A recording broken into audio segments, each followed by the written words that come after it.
وہ طلاق شمار نہیں کی جائے گی چاہے کہ آپ نے کتنے 101 مرتبہ طلاق دی ہے ان کو. جی میں نے یہ بولا کہ تو فون نہیں اٹھا رہی ہے, کچھ بات نہیں چیت نہیں کچھ نہیں, میں تجھے طلاق دے رہا ہوں 101 بار طلاق دے. ہاں تو یہ 1 مرتبہ بھی نہیں ہوئی. 101 مرتبہ طلاق دینے کا مطلب یہ ہے کہ یہ طلاق ایک بار بھی نہیں ہوئی ہے. اور اس کی بنیادی وجہ یہ ہے کیونکہ آپ نے پہلے مباشرت کری, پھر اس کے بعد ان کو طلاق دی, اور پھر اس کے بعد ان کو حیض آئے. اللہ تعالیٰ نے قرآن کریم میں فطلقوہن لعدتہن, انہیں عدت کا جو شمار کرنے کا موقع ہے, جو وقت ہے حیض کے ایام کا, وہ مہلت اور وہ رخصت اللہ تعالیٰ نے عطا فرمائی ہے. اور اللہ کے رسول صلی اللہ علیہ وسلم نے ان خواتین کے لیے, جب عبداللہ ابن عمر نے اپنی بیوی کو حیض کی حالت میں طلاق دی تھی, تو آپ نے فرمایا تھا کہ جب یہ حیض سے پاک ہو تب اس کو طلاق دینا.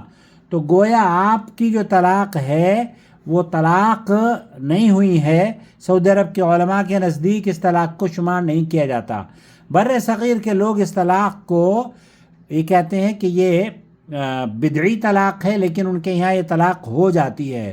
سعودی عرب کے علماء کے نزدیک بدعی طلاق اللہ کے رسول کی حدیث کے مطابق من عمل عملا لیس علیہ امرنا فہو رد, مردود عمل ہے.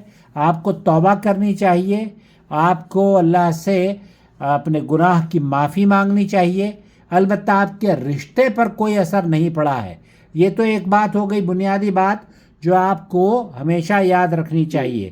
نمبر 1, کبھی بھی جب آپ 101 مرتبہ طلاق دیتے ہیں نا اپنی بیوی کو, یا 1000 مرتبہ طلاق دیتے ہیں, ایک مجلس میں ایک سے زیادہ طلاق کبھی نہیں ہوتی. ایک طلاق ہوتی ہے, یہاں ایک بھی نہیں ہوئی ہے. تو 101 طلاق کا کوئی سلسلہ نہیں ہے اسلام میں. تو آپ اپنی بیوی کے ساتھ رہ سکتے ہیں اور رہتے رہیں, اپنے گھر کو برباد نہ کریں. بچے بھی ہیں آپ کے؟ جی 3 بچے. ہاں, تو بچوں کو اپنی زندگی خراب نہ کریں, ان کی رہتے رہیں, اپنی بیوی کو اپنے ساتھ رکھیں. جی آ گئی سمجھ میں؟ ابھی ساتھ نہیں ہے حضرت, ابھی بھی گاؤں گئی ہے.